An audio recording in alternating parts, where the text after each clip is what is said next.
Well, we are in this series on fathers and how often we think we should, be like God and how we should be, godly men, but really how God is Father and we are to emulate Him, right? Not make God in our own image. I'll say more about this. So this whole concept, if you will, of grace. And grace is one of those words that used to make my head spin. There are certain words like salvation and justification and righteousness. I hear those words and my head spin. And grace is such a small word, but it makes my head spin really, really fast. And when I seen what Scott had sent me about the topic for this week, and it said grace, I thought, oh, okay, that's okay. And so I went to, the best dictionary there is, Google search, dictionary.com. And these are some of the definitions that dictionary.com gives us. It says that grace is simple elegance, or it's a refinement of movement. I had a friend who's a minister, and somebody who gave her a reference said that she was graceful in the pulpit. She said, what does that mean? Like I glissade or glissade down the middle aisle? What does that mean to be graceful in the pulpit? It also means courteous goodwill. Like at least he had the grace to admit his mistakes. It's an extended period that's granted as a special favor, such as my rent is going to be late, and what do you call those? The person who holds my rent. Say again? Landlord. My landlord says, my mortgage company says, I'm going to give you a grace period. It's a form that is used when we're writing to or speaking to a duke or a duchess or an archbishop. We would say, Your Grace. And it's also a fact or condition of being favored by someone. And I found that one interesting because underneath it then refers to God, as though God is someone. And what it says there is that it's the free and unmerited favor of God as manifested in the salvation of sinners and bestowal of blessings. Oh my gosh. So now, grace, now you're talking to me about salvation. So, it's free. It's unmerited favor. It's not deserved. We don't deserve it. It's favor. It saves sinners from sure death. And it bestows blessing upon us. That's a lot to say, isn't it a mouthful? Well, one of my pastors along the way, Dr. Doug Brown, summed it up in 4 words. He said, Kris, grace is simply nothing deserved and everything is given. Nothing deserved and everything is given. And that is powerful stuff. It's not that someone says, oh, you don't deserve for me to extend your rent, right? But I'm going to give it to you. I mean, this is God, and this is big. This is life-changing stuff. One of my favorite books in the Bible is Romans. It's a letter that a man named Paul wrote to people Christians in Rome. And he said that even though we were still sinners, and here's how it writes out in different versions. He said, even though we were utterly helpless. Some translations of the Bible say, even though we were powerless, even though we were weak, even though we were ungodly, even though we were messed up, even though we were undeserving, God sent his son Jesus. If you read back to the first part of the Bible, right, this Hebrew Testament, this Old Testament, the first book is Genesis. And Genesis 1 and 2 talk about this beautiful world, paradise, Garden of Eden. That Garden of Eden is translated as paradise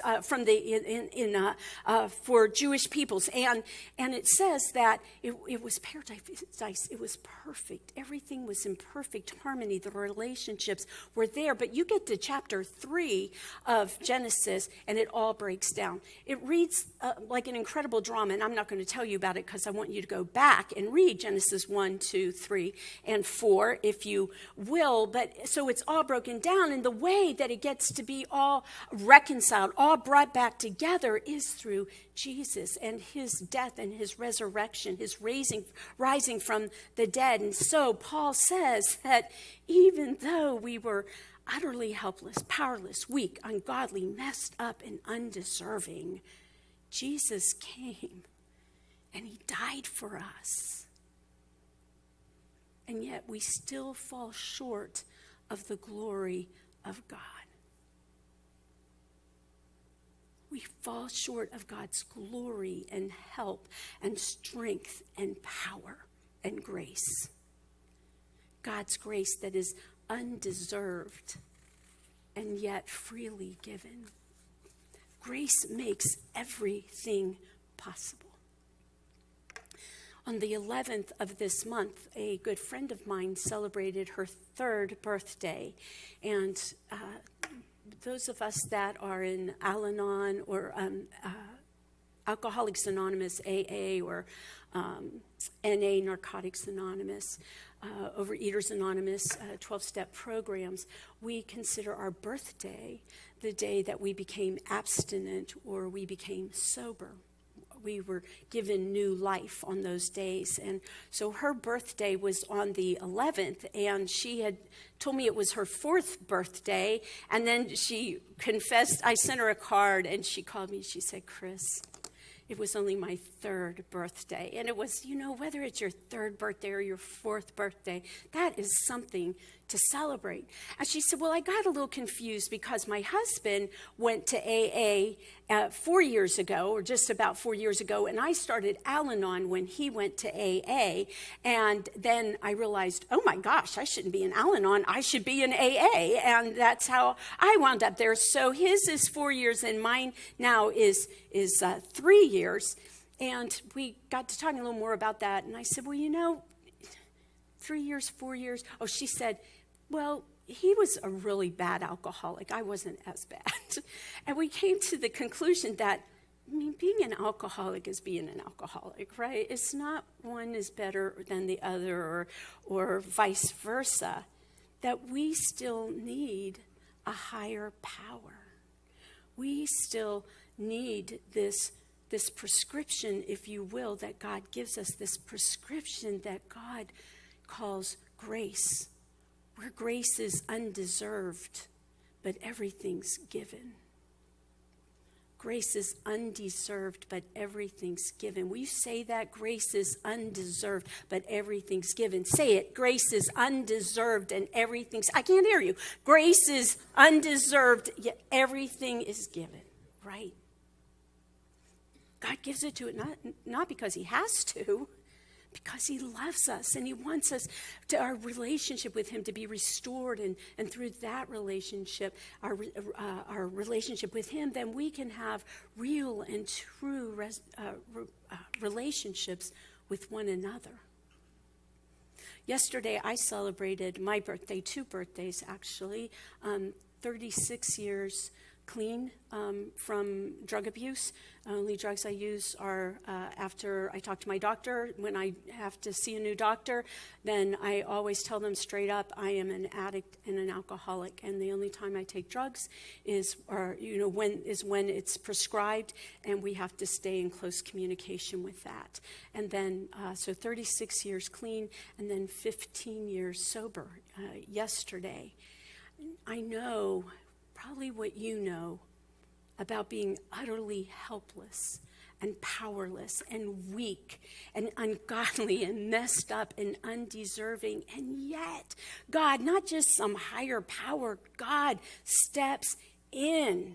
His grace steps in, that grace that is so undeserved but is so freely given, that grace that is undeserved but everything's given, that grace that is undeserved but everything is given, and his grace abounds. I get to substitute teach. I have to say it that way rather than I have to substitute teach, because I try to look forward to substitute teaching, although I do think that substitute teachers, and probably teachers too, suffer from PTSD, and I don't say that in any way to a disrespectful way at all, but I've been speaking to too many teachers and substitute teachers that it is so hard to get up and get that 5:15 call that says, hey, will you go to this school? Or to go up. I hate every time I have to go up and look at the computer screen to pick something. My heart beats faster. It is hard. And so the last week and a half of school up in Columbia, I was in a room in a middle school, 6th, 7th, and 8th grade, and they call it the GER room. And there's a meaning that goes with their mission statement. I don't know what that means, honestly, but I always say it's where the kids are supposed to go grrr and get all that stuff out of their systems, which they don't. Anyways, there are a lot of kids that end up in grrr. And over the course of a week and a half, there were maybe 8 kids that were in there all the time. And on the last full day of school, there were 25 kids in inter-school suspension. 25. How do you get inter-school suspension, any suspension, on the last full day of school? That makes no sense to me whatsoever. None of that makes sense to me whatsoever. So when I got a call to come and fill in for the learning specialist who heads up that room, they assured me that the GER room was closed for the summer and that I basically had to go between 2 8th grade classrooms and babysit them while they were in there with their teachers. They can't even stay in their classrooms, several of these children, without having a babysitter. You have to escort them to the bathroom because who knows where they'll disappear to. And even when you escort them to the bathroom, they are capable of getting away from you, I found out. You take them for walks to calm them down. And I got the privilege of talking to several of them, 4 out of 7 kiddos, while I was supposed to be helping them with a project. That project, we didn't even come anywhere close to getting it started, let alone helping and completing it. But we got to have what I thought were good conversations, and I found out that 4 of those kids have been homeless. And one talked about they go to a drive-in theater, and then they tried to be able to stay longer in there so they can park overnight and use the bathrooms. They keep the doors open. They talked about taking baths in the sinks, if you will, at Walmart. They get to school early so they can get to the showers, the gym showers and whatnot, so that they can change clothes. All of those children live either with one parent or with a relative, or in a foster home, I found. And I've been a single parent, so this is nothing against single parents whatsoever. We do the best we can. But these kids are not making it. And I wonder about the future of our communities. I wonder about how these children are going to get through high school. I've been in several of the other middle schools, and 3 or 4 middle schools are going to converge, maybe 5 are going to converge into one of 3 high schools. And I worry there are 2 of the high schools I will not go to, and I won't go to any of the feeder middle schools because they're all exponentially more challenging than that one. And I wonder and I worry, and all I can come back to is holding them in my hand when I pray. I just put them in my hand, if you will, and hold them before God and try to remember that God is a God of grace. And that grace is available to all, no matter how utterly helpless, utterly powerless, how weak, how ungodly, how messed up, or how undeserving we are. That grace is undeserved but freely given. That grace is undeserved but everything is given, and that grace abounds.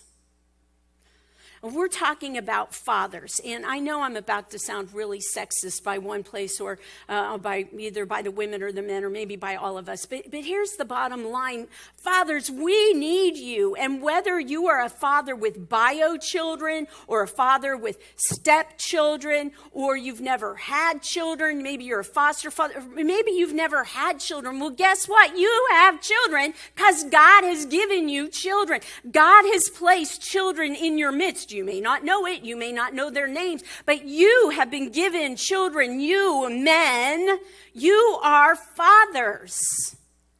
And God needs you to step up. And some of us are going to say, oh, I can be a dad. No. Oh, I'm not deserving. Boy, you do not know how messed up I am. How helpless, how hopeless I am. And all I can tell you is, again, in the book of Romans, it says we are all sinners. We have all fallen short of the glory of God. But I know that grace abounds. I know that God is a God of glory and help and strength and power and grace. When I went into seminary, which now is many years ago, we were required, all entering students were required to sign what was called an inclusive language covenant.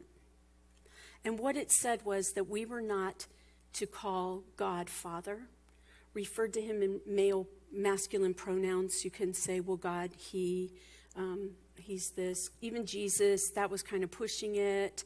And I hated that. I absolutely railed against it. And the following year, ours was actually the last class required to sign the covenant. It's completely suggested.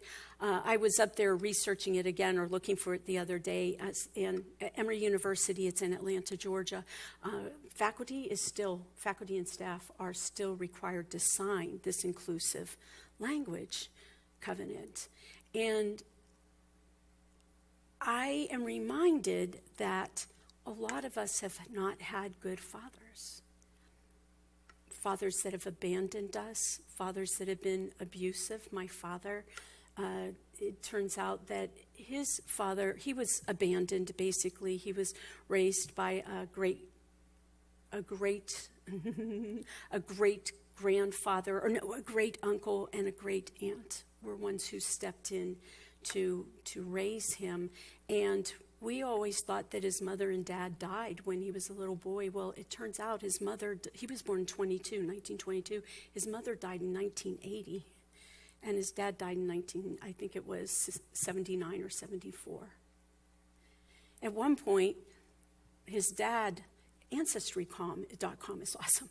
His dad actually lived within 2 blocks of my mother's sister-in-law and brother. My father's concept and understanding of fathers was so skewed and messed up. And then he found Jesus and the church and people who could model. I will say that after my mother died, my dad left the church. And I think a lot of that was because he could not understand God in any other way than an abusive, abandoning God. And so that when my mother died, in a way, she abandoned him, or God abandoned him. I get to work at a bookstore, a metaphysical bookstore, a pagan bookstore that's owned by friends up in Columbia. I work there 3 hours a week. Every other week I get to work there 9 hours a week. I work every other Sunday for them and 3 hours on Wednesday. 90% of the people that come to that bookstore, and I don't know, there's 7 of us that work at the bookstore, everyone but me, have been Christians but have left the faith. And I hold out that they have a relationship. They had relationships with church, but not with God. And they're looking for this power. They're looking for to make the world right. They're looking so much for what we're looking for, but they do not know Jesus and Jesus' power. They do not know grace. This grace that is so undeserved and yet so freely given. This grace that's undeserved, but everything's given. They don't know, they haven't experienced God's glory and help and strength and power and grace. Pee Wee Herman on the Pee Wee show, in Big Adventure, he'd go, connect the dots, da, da, da, da, connect the dots, right? So it's how do we get from here to here? That's what we need, fathers and women too, but fathers, men, fathers, I'm talking to you as fathers this morning. We need you to connect the dots from where it is to where we can be, from the God who we think he is to the God who is. This God of grace who changes lives, this God who just doesn't glissade down some aisle, this God that we just don't talk, or that we just talk about, but about this power of God. I've been teaching a New Testament class, and I had forgotten that in Luke, Matthew, Mark, Luke, third book of the New Testament, in Luke's version of the resurrection, after Jesus has been dead for 3 days and he comes back alive, he's resurrected. Well, it talks about, actually before that when he dies, it says that the earth quaked and tombs were opened and the dead arose and walked the earth and people saw them. That is power. Can you imagine the power it took to not only bring Jesus back to life, but to move this massive stone? That is power. That is what we're talking about when we talk about grace. Fathers, you're to emulate our heavenly one.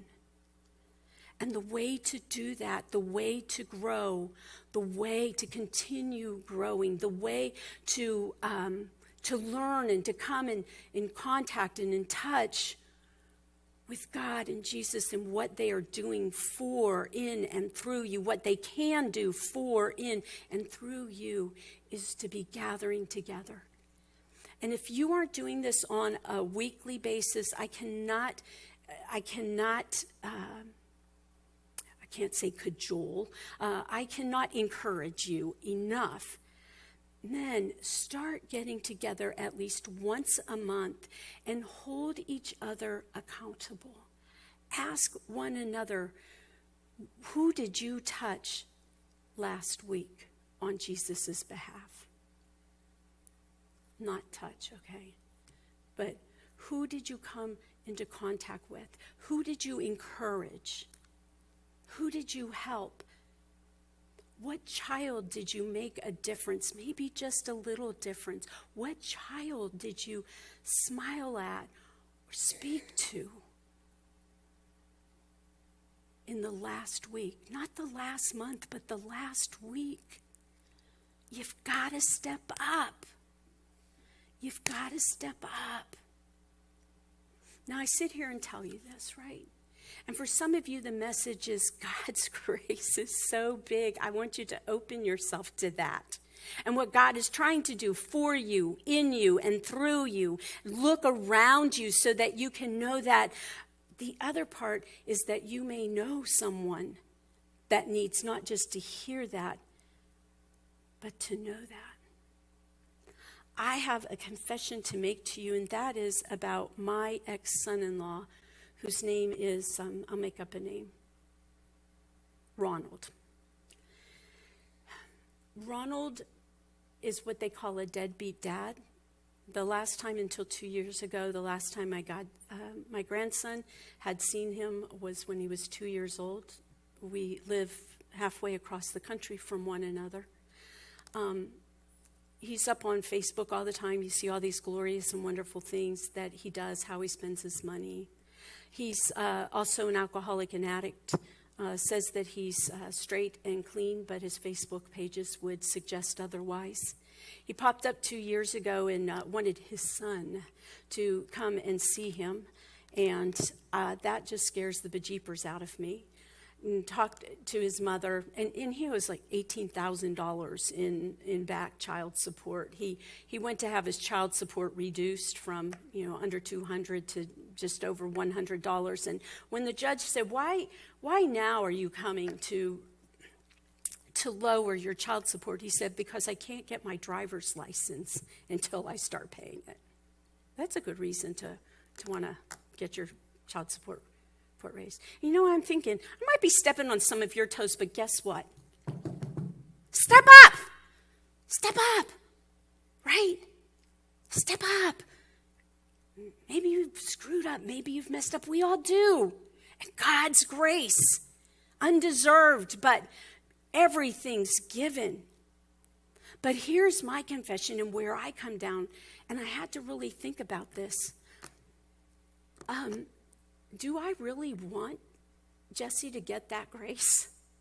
Ronald, not Jesse, oops. Anyways, do I really want him to get that grace? Do I really believe that grace is available for him? Can I trust God with that? Now, I'm saying if you've got somebody in your life, a Ronald or a Jesse in your life that needs, or a Jane or a Mary in your life, and they've proven themselves to be dangerous, trustworthy, whether they're dangerous to themselves or dangerous to people you know and love or others, you don't just step up there and say, "Here's at it, everything's open to you." But are you willing to pray for them, to hold them before God? Pray for somebody to come and connect the dots for them? Not you, probably, but somebody who will connect the dots. Because I know what God did in my life. And you know what God has done in your life. And I have to trust that God will do that in others' lives in his own time. So men, if you're not already, and you can't pull together a group of you that will meet monthly, preferably weekly, at least find one other person, one other man. It has to be another man. And ask if you can just call each week and ask, who did you encourage? Who were you Jesus for this last week?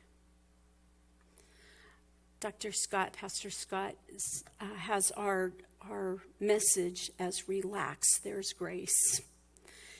I'm not good at that yet. I wish I could be, but I am not. And yet I hold on to that grace is undeserved, but everything is given. Grace is undeserved, but everything is given. Will you say that with me? Grace is undeserved, but everything's given. Say it like you believe it. Grace is undeserved, but everything's given. One more. Grace is undeserved, but everything's given. And my friends, grace abounds. Amen. Amen.